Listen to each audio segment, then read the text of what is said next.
Mga Christmas parol, ginabaligya na sa pag-umpisa sang Burr Months. Nagkalain-lain nga disenyo sang parol, ginbida. Yaring balitang atong gintutukan.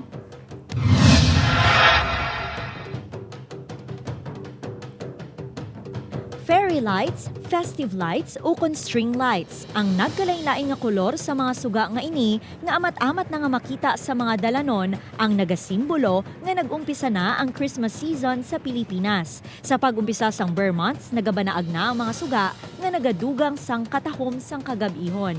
Diri sa Haro, Iloilo City, madamo nga Christmas parol ang pwede nga mapilian. Depende sa sizes. May mini size parol nga mabakal sa 4,000 pesos.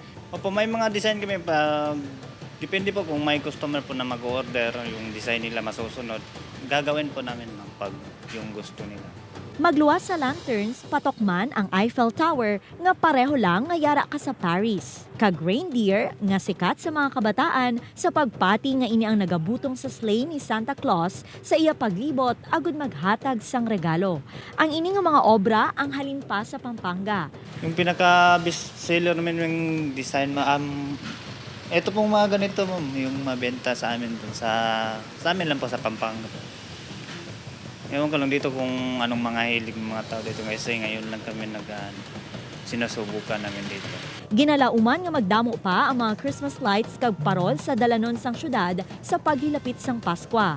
Upod ka Romel Porquia, Zen Kilantang para sa GMA Regional TV Early Edition.